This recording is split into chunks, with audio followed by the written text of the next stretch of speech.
Ça fait une demi-heure que je marche. Je suis parti à 4000 mètres au premier refuge. Et puis il y a 4 heures pour le prochain refuge. Donc je suis encore 3 heures, 3 heures et demie. C'est difficile, hein. Franchement j'ai du mal à respirer. Mais bon, quand je serai en haut, ça sera une belle performance. Il n'y a rien qui pousse ici, c'est volcanique. En plus maintenant il pleut, c'est génial. Ça fait donc 50 minutes que je suis parti. Et sur les 8 km, il m'en reste plus que 5. Donc ça va, j'avance bien. C'est dur, mais apparemment j'ai un bon rythme. C'est pour ça que c'est dur. Ce qui est impressionnant ici, quand il n'y a pas trop de vent, c'est vraiment le silence. Et puis c'est un truc de fou. Il n'y a rien. Il y a une voiture qui m'a doublé en 50 minutes. Qui m'a proposé, qui s'est arrêtée, puis qui m'a proposé de m'emmener. Je dis non, non, solo, solito. Vu mon espagnol super, il a compris quand même. Je viens de rencontrer une deuxième voiture. Et c'était une rencontre sympa parce qu'en fait, bon, ils étaient deux, ils descendaient. Hein, et puis il y avait un conducteur et puis un touriste comme moi. C'était un beau blond aux yeux bleus. Hein, et en fait, il est de Genève, donc il parlait français et tout. Donc c'était marrant de le rencontrer. Lui, il est ici pour 8 mois.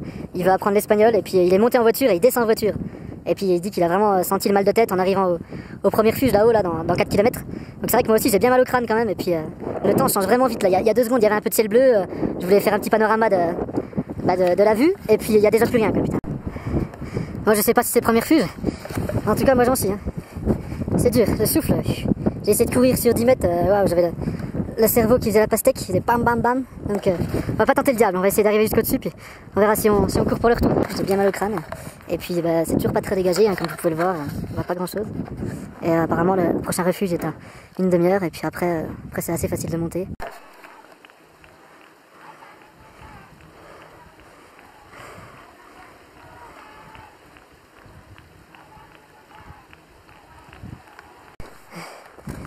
Ah putain, j'en peux plus, j'ai du mal. Hein. Je suis pas loin de l'arrivée, enfin du deuxième refuge. Je crois que ça va être mon objectif parce que plus haut, c'est dur. Hein. Je suis à 160 BPM tout le temps. Ça fait plus de 2 heures que je suis à ce rythme-là. Donc là, j'en suis quoi. Ah. C'est toujours volcanique. Là-bas, il y a un groupe qui chante. Hein. J'ai déjà filmé tout à l'heure. Je sais pas ce qu'ils font là. Il y a d'autres endroits pour chanter. C'est des équatoriens, des locaux. Putain, je peux même pas parler en montant, c'est trop dur. Allez, j'y suis presque.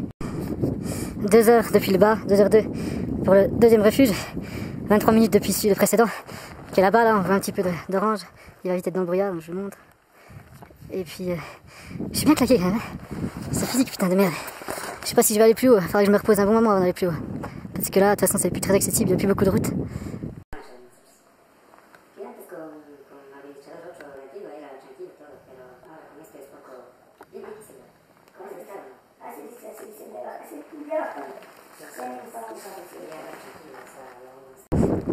Bon, je suis entre le deuxième et le troisième refuge.